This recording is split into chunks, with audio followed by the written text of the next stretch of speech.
Ó Mãe Santíssima, intercedei por nós para que possamos bem compreender os ensinamentos de vosso Divino Filho, nosso Senhor e Salvador Jesus Cristo, e as explicações dos pais da Igreja. Ó Virgem Imaculada, ofereço-vos este trabalho e peço que abençoais aqueles que o ouvirem, e que seja para a maior honra e glória de Deus. Amém. Senhor onipotente, purificai o meu coração e os meus lábios. Vós, que purificastes os lábios do profeta Isaías com carvão em brasa, e dignai-vos, por tal modo, purificar-me com a vossa misericórdia, para que possa dignamente anunciar o vosso santo Evangelho. Por Jesus Cristo, nosso Senhor. Amém. Senhor, abençoai-me. Que o Senhor resida no meu coração e nos meus lábios, para que anuncie digna e convenientemente o seu Evangelho. Amém. Evangelho de Nosso Senhor Jesus Cristo, segundo São Lucas. Qual é o motivo de alegria para os apóstolos? Os 72 voltaram com alegria, dizendo: Senhor, até os demônios se nos submetem em teu nome. Ele lhes disse: Eu vi Satanás cair do céu como um relâmpago. Eis que vos dei o poder de pisar serpentes, escorpiões e todo o poder do inimigo, e nada poderá vos causar dano. Contudo, não vos alegreis porque os espíritos se vos submetem. Alegrai-vos antes, porque vossos nomes estão escritos nos céus. O Evangelho revelado aos simples, o Pai e o Filho. Naquele momento, ele exultou de alegria sob a ação do Espírito Santo e disse: Eu te louvo, ó Pai, Senhor do céu e da terra, porque ocultaste essas coisas aos sábios e entendidos e as revelaste aos pequeninos. Assim é, ó Pai, porque foi do teu agrado. Tudo me foi entregue por meu Pai, e ninguém conhece quem é o Filho senão o Pai, e quem é o Pai senão o Filho, e aquele a quem o Filho o quiser revelar. O privilégio dos discípulos.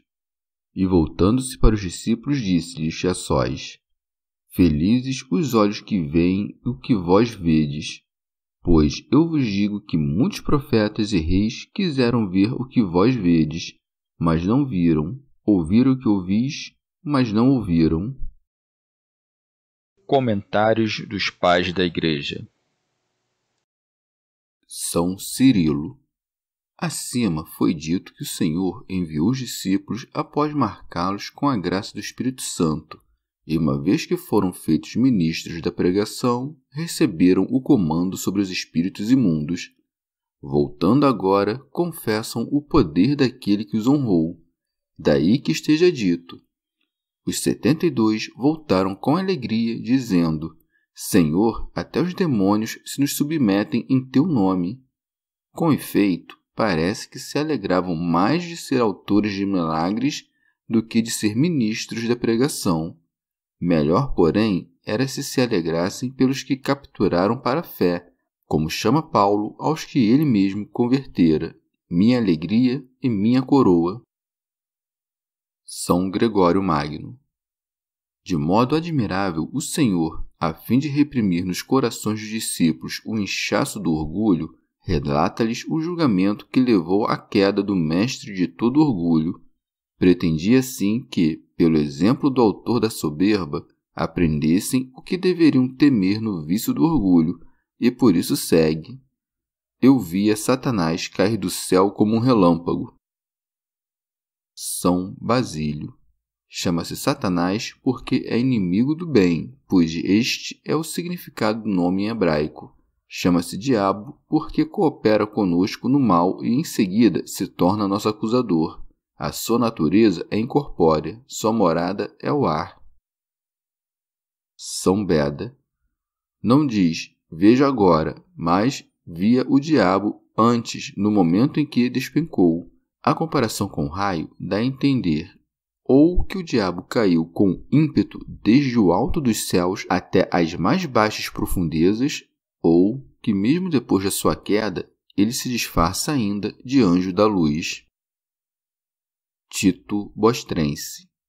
Como um juiz que conhece as paixões dos seres incorpóreos, nosso Senhor viu o diabo cair, e ainda diz que caiu como um raio, porque era da natureza radiante como um raio, mas tornou-se tenebroso por causa do mau afeto.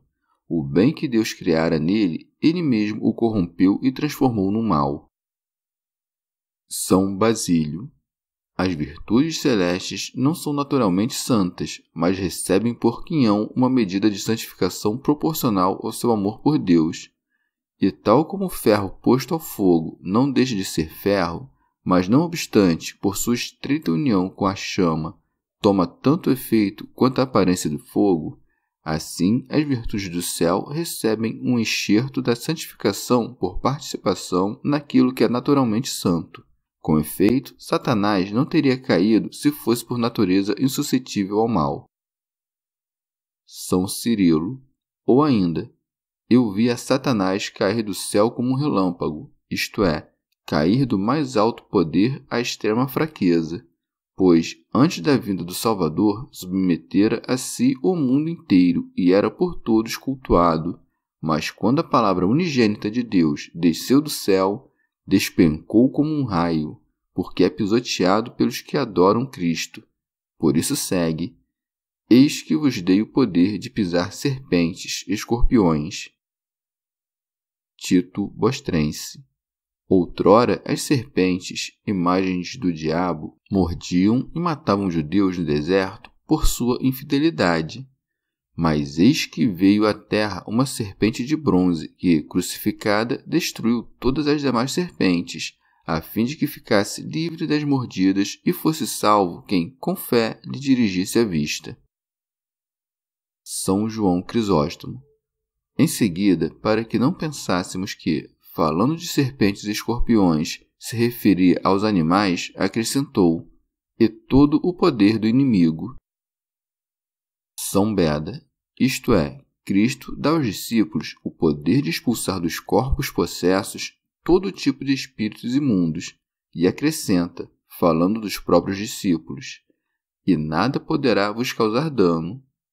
É possível ainda tomar essa parte ao pé da letra, pois Paulo, investido pela víbora, não sofreu nenhum mal. João, depois de tomar veneno, não recebe prejuízo.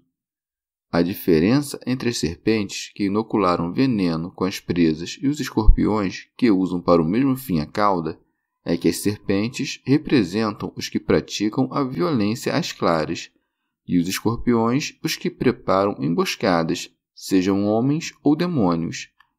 Ou ainda, as serpentes são os que atravancam os primeiros passos das virtudes com o veneno da falsa opinião, os escorpiões os que tentam perverter no fim do caminho as virtudes consumadas. Teofilacto Diócrida. Ou ainda, as serpentes são os que prejudicam visivelmente, como o demônio da fornicação e do homicídio.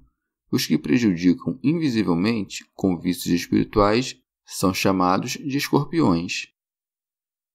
São Gregório de Nissa. A volúpia é também chamada de serpente nas Escrituras. Ora, tal é a natureza da serpente que basta que sua cabeça passe pela rachadura de um muro para trazer no encalço todo o resto do corpo. Assim, a natureza, para suprimir uma necessidade do homem, concede-lhe um domicílio. A volúpia, porém, se aproveita desta necessidade para invadir a alma, pervertê-la e inserir nela o desejo imoderado do luxo. Em seguida, traz no rastro a avareza, que é seguida pela impureza, isto é, o último membro do animal, a cauda da bestialidade. Mas, assim como não se puxa uma serpente pelo rabo, do mesmo modo não se arranca as volúpias, começando pelas últimas. É necessário, antes de mais nada, tapar a entrada do mal. Santo Atanásio. Até hoje, pelo poder de Cristo, as crianças zombam da volúpia que outrora seduzia os crescidos, e as virgens perseveram na pureza, pisoteando os enganos da volúpia serpentina. Alguns, enfrentando o próprio escorpião, que é o diabo, e pisando-lhe o ferrão, que é a morte, não temem perder esta vida. Estes são os que se tornaram mártires. a maioria desprezou os bens da terra para, com o passo livre, dirigir-se ao céu, onde habitam sem medo algum do príncipe do ar. Tito Bostrense. Mas como a alegria com que os via alegrar-se tinha o sabor da vanglória, rejubilavam-se, afinal, de ter sido elevados e incutirem agora o terror aos homens e demônios, o Senhor acrescenta: contudo, não vos alegreis porque os espíritos se vos submetem. São Beda.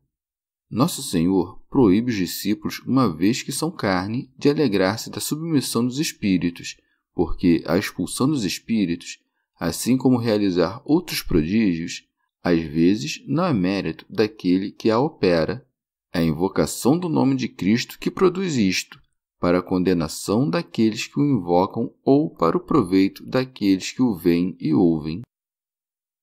São Cirilo. Mas por que, Senhor, não permites que nos alegremos das honras por ti conferidas, se está escrito: em teu nome se regozijam sempre? É que o Senhor quer elevá-los a uma alegria ainda maior, por isso acrescenta: alegrai-vos antes, porque vossos nomes estão inscritos nos céus. São Beda. É como se dissesse: não convém que vos alegreis da humilhação dos demônios, mas da vossa própria elevação. E nós devemos entender essas palavras em sentido salutar, que as obras dos homens, ou sejam celestes ou terrenas, escrevem seus nomes com todas as letras na memória de Deus e as gravam ali eternamente. Teofilacto Diócrida. Pois os nomes dos santos estão escritos no livro da vida, não a encáustia, mas pela memória e graça de Deus. O diabo, de um lado, caiu desde as alturas, já os homens que vivem nesta baixura são inscritos nas alturas dos céus. São Basílio. Alguns há cujos nomes são escritos não no livro da vida, mas no da terra, conforme diz Jeremias. Entenda-se com isto que há duas inscrições, a de alguns na vida, a de outros na perdição. A passagem: sejam riscados do livro dos viventes, aplica-se aos que eram considerados dignos de serem inscritos no livro de Deus. A mudança da inscrição se dá quando da virtude deslizamos para o pecado ou vice-versa. Teofilacto Diócrida. Tal como um pai benévolo se alegra vendo os filhos trilharem o reto caminho, assim também Cristo exulta porque os apóstolos se tornaram dignos de tantos bens. Por isso está dito: naquele momento ele exultou de alegria sob a ação do Espírito Santo. São Cirilo. Nosso Senhor viu que pela operação do Espírito que lhes transmitira, os apóstolos adquiriram mais almas para Deus, e por isso está dito que se alegrou no Espírito Santo, isto é, nos efeitos provindos do Espírito Santo. A amante afinal que era dos homens, considerava causa de alegria a conversão dos desgarrados, e por isto dá graças a Deus, donde segue: eu te louvo, ó Pai, Senhor do céu e da terra. São Beda. A confissão nem sempre é sinal de penitência, mas às vezes de agradecimento, como tantas vezes lemos nos Salmos. São Cirilo. Vede, dirão os de coração perverso, como nessa passagem o filho rende graças ao pai desde uma posição inferior.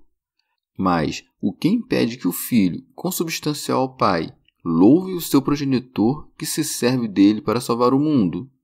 Se pensas que ele é menor que o pai por causa desta confissão ou ação de graças, repara como ele o chama de seu pai e Senhor do céu e da terra. Tito Bostrense.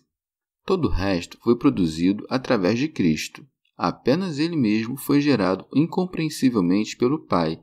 Com efeito, apenas o unigênito é filho legítimo e natural do Pai, e por isso apenas ele diz: eu te louvo, ó Pai, isto é, glorifico-te. Não te espantes se o Filho glorifica o Pai, pois a hipóstase inteira do unigênito é a glória do seu progenitor. Todas as coisas criadas, é verdade, tanto o céu quanto os anjos, são a glória do Criador, Mas, como tudo isto está muito abaixo da dignidade dele mesmo, apenas o Filho, por ser Deus e perfeitamente igual ao seu progenitor, glorifica perfeitamente o Pai. Santo Atanásio. Sabemos que muitas vezes o Salvador se expressa como homem. Com efeito, a sua divindade está ligada à humanidade. Mas não deves, por causa do revestimento corpóreo, ignorar que ele é Deus. Mas o que respondem neste ponto os que pretendem que existe uma substância do mal e criam para si um Deus diverso do verdadeiro Pai de Cristo, dizendo que não foi gerado esse Criador do mal e príncipe da iniquidade, além de Criador da máquina do mundo? Porém, diz o Senhor, dando assentimento às palavras de Moisés: Eu te louvo, ó Pai, Senhor do céu e da terra. Epifânio. O Evangelho publicado por Marcião diz Eucaristo, isto é, graças te dou, Senhor do céu, omitindo Pai e da terra, para não parecer que Cristo considera seu Pai artesão do céu e da terra. É refutado, porém, logo abaixo, onde está escrito: Assim é, ó Pai. Santo Ambrósio. Por fim, desvela o mistério celestial, graças ao qual aprouve a Deus revelar aos pequeninos, mais do que aos prudentes deste mundo, a sua graça. Por isso segue: Porque ocultaste estas coisas aos sábios e entendidos, e as revelastes aos pequeninos. Teofilacto Diócrida. Nosso Senhor distingue os sábios, isto é, os fariseus e escribas, intérpretes da lei, e os prudentes, isto é, os instruídos pelos escribas. Sábio, afinal, é quem ensina, prudente, quem recebe o ensinamento. Por pequeninos, o Senhor se refere a seus discípulos, escolhidos não dentre os doutores da lei, mas dentre a multidão e os pescadores, chamados de pequeninos por serem livres de toda malevolência. Santo Ambrósio. Ou por pequenino, entendamos aquele que não sabe se exaltar nem gabar sua prudência com discursos floridos, como fazem em sua maior parte os fariseus. São Beda. Dá graças, portanto, porque revelou aos apóstolos que são como pequeninos os sacramentos da sua vinda, que os escribas e fariseus, pensando-se sábios e prudentes, não conheceram. Teofilacto Diócrida. Os mistérios, portanto, estão escondidos aos que se pensam sábios, mas não são, pois se fossem, ser-lhes-iam revelados. São Beda. Aos sábios e prudentes opôs não os insensatos e embotados, mas os pequeninos, isto é, os humildes, a fim de mostrar que condena o inchaço do espírito e não a agudeza. Orígenes. Com efeito, o senso de que algo nos falta é uma preparação para a perfeição futura. Afinal, quem, enganado pela aparência de bem que possui, não percebe que carece do verdadeiro bem, fica privado do verdadeiro bem. São João Crisóstomo. Nosso Senhor não se alegra e dá graças porque os mistérios estavam ocultos aos escribas e fariseus. Isto, com efeito, não é motivo de alegria, mas de gemidos. Dá graças porque o que os sábios não conhecem, conhecem os seus discípulos. Dá graças ao Pai por este bem, do qual é autor junto com o Pai, manifestando assim o enorme amor com que nos ama. Mostra em seguida que a causa primeira desta revelação é a vontade sua e do Pai, que o fazia por sua própria vontade, daí que siga: Assim é, ó Pai, porque foi do teu agrado. São Gregório Magno. Por estas palavras recebemos um modelo de humildade, a fim de que não nos atrevamos a pôr em dúvida os desígnios porque Deus chama alguns e rejeita outros. Com efeito, não pode ser injusto o que aprova um justo. Em tudo, portanto, que é ordenado exteriormente, a causa da razão manifesta é a justiça da vontade oculta de Deus. São João Crisóstomo. Nosso Senhor, depois de dizer: Graças te dou, porque revelaste estas coisas aos pequeninos, para que não pensasses que o próprio Cristo não possuía o poder de revelar estas coisas, acrescenta: Tudo me foi entregue por meu Pai. Santo Atanásio. Os seguidores de Ario, compreendendo mal estas palavras, deliram a respeito do Senhor e dizem: se todas as coisas lhe foram dadas, isto é, se lhe foi dado domínio sobre a criatura, houve um tempo em que não as possuía, e, portanto, não é de substância do Pai, pois se fosse, não precisaria receber coisa nenhuma.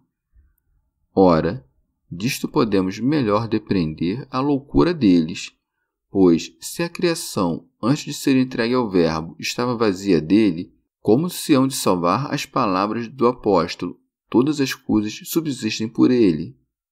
Ademais, se a criatura lhe foi entregue por inteiro assim que foi criada, não foi preciso entregar-lhe coisa nenhuma, afinal, todas as coisas foram feitas por ele.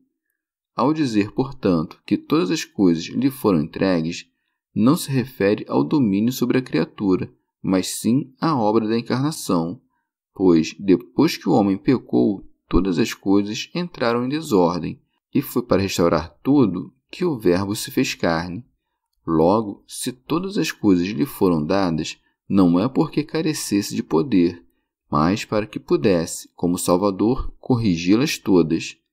Desta forma, assim como no princípio todas as coisas foram introduzidas no ser por meio do Verbo, do mesmo modo, com a encarnação do Verbo, todas as coisas foram por ele restauradas. São Beda. Ou ainda, ao dizer que todas as coisas lhe foram dadas, não se refere aos elementos do mundo, mas a estes pequeninos a quem o Pai revelou em espírito os mistérios do Filho, e por cuja salvação exultou ao falar estas coisas. Santo Ambrósio. Ou ainda, nas palavras todas as coisas, reconheces o Filho como onipotente, não o filho bastardo do Pai. Nas palavras me foram entregues, confessas que é ele o Filho, a quem pertence o direito sobre todas as coisas por natureza, e não por doação da graça. Ao dizer que todas as coisas lhe foram entregues pelo Pai, sobre até a própria glória e excelência, mostrando como não está em nada abaixo do Pai. Daí que acrescente: e ninguém conhece quem é o Filho senão o Pai, e quem é o Pai senão o Filho. Com efeito, a mente da criatura não é capaz de abarcar a medida da substância divina, que está acima de todo o intelecto, e cuja formosura transcende todo o pensamento. Mas o que seja natureza divina, ela mesma o sabe. O Pai, portanto, por sua própria substância, conhece o Filho, e o Filho, por sua própria substância, conhece o Pai, sem que interponha a menor diferença quanto à natureza da divindade. Com efeito, cremos que Deus existe, o que, porém, ele seja, isto é incompreensível. Ora, se o Filho foi criado, como poderia ser o único a conhecer o Pai, ou como seria o Pai o único a conhecê-lo? Afinal, conhecer a natureza divina é impossível a qualquer criatura.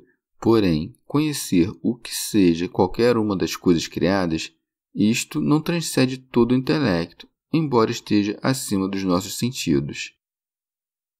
Santo Atanásio. É bem sabido que os arianos se opõem a estas palavras do Senhor ao dizerem que o Pai não é visto pelo Filho, mas salta aos olhos a loucura deles. Afinal, se o Verbo não se conhece a si mesmo, como pode dar aos outros o conhecimento do Pai e de si? Pois segue: e aquele a quem o Filho o quiser revelar. Tito Bostrense. A revelação é a transmissão de um conhecimento proporcional à natureza e às virtudes de cada um, e onde a natureza é igual, o conhecimento existe sem necessidade de ensino. Para nós, contudo, é necessário que venha por meio da revelação. Orígenes. O Filho de Deus quer operar esta revelação como verbo, e não em desconformidade com a razão e com a justiça, que conhece os tempos oportunos de revelar e as medidas da revelação. Ora, ele revela removendo o véu que cobre o coração e as trevas que pôs em seu esconderijo. Mas como os partidários da outra opinião pensam que, com estas palavras, Nosso Senhor corrobora o seu abominável dogma, segundo o qual o Pai de Jesus era desconhecido aos antigos santos, devemos dizer-lhes que as palavras a quem o Filho quiser revelar se aplicam não apenas ao tempo que se seguiu a esta declaração, como também ao passado. E se não admitem que o verbo revelar seja tomado em referência ao passado, devemos dizer-lhes que não é o mesmo conhecer e crer.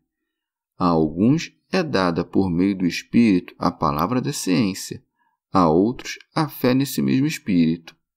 Primeiro, portanto, criam, mas não conheciam. Santo Ambrósio. Para que saibais que, tal como o Filho revela o Pai a quem quiser, do mesmo modo o Pai revela a quem quiser o Filho. Escuta o que diz o Senhor. Bem-aventurado és, Simão Barjona, porque não foi a carne e o sangue que te revelaram isso, mas meu Pai que está nos céus. Teofilacto Diócrida.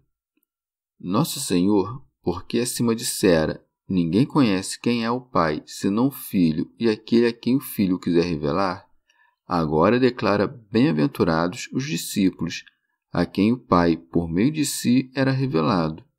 Daí que esteja dito. E voltando-se para os discípulos, disse-lhes a sós, felizes os olhos que veem o que vós vedes. São Cirilo. Nosso Senhor se volta a eles porque, rejeitando os judeus que são surdos, portam a mente cega e se negam a enxergar, entrega-se inteiro aos que o amam e declara bem-aventurados os olhos que veem o que eles viam antes de todos os outros. Convém advertir que ver aqui não significa o ato dos olhos, mas o revigoramento da mente por meio dos benefícios a ela prestados. É como quando alguém diz, este viu bons tempos, isto é, alegrou-se com bons tempos, conforme aquela passagem, para que vejas a prosperidade de Jerusalém. Com efeito, muitos judeus viram Cristo produzir feitos divinos, isto é, viram com a visão do corpo. Mas nem a todos se aplicam estas palavras de bem-aventurança, pois não creram nem tampouco viram a glória de Deus com os olhos da mente. Os nossos olhos, portanto, são ditosos ou bem-aventurados quando vemos com a fé o Verbo feito carne por nós, imprimindo sobre nós a formosura da sua divindade, para nos tornar conformes a si por meio da santificação e da justiça. Teofilacto Diócrida. Aos discípulos e a todos que o olham com fé, Nosso Senhor declara bem-aventurados em vista dos antigos profetas e reis que desejaram ver e ouvir Deus na carne.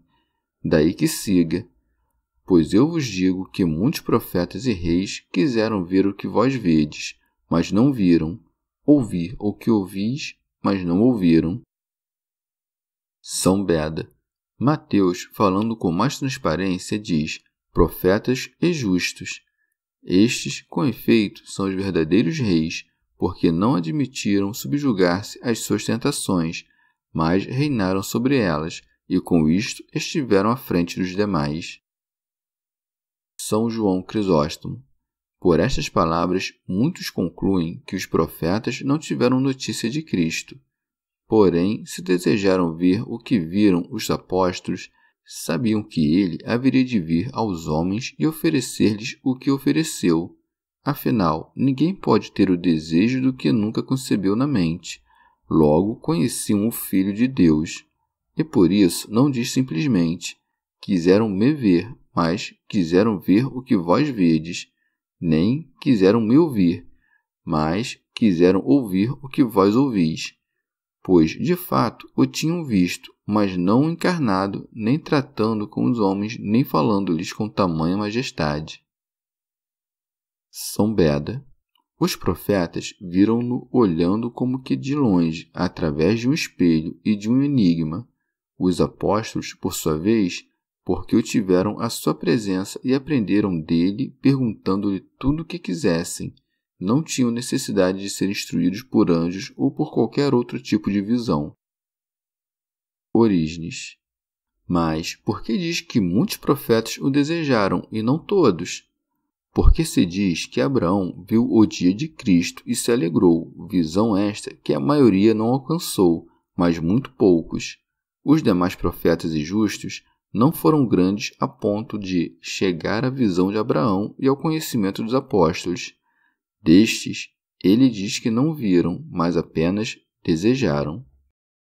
Chegamos ao fim de mais um dia de comentários da Catena Áurea.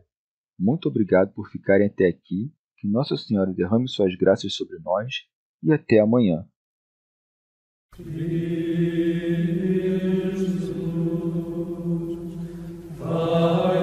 Deus,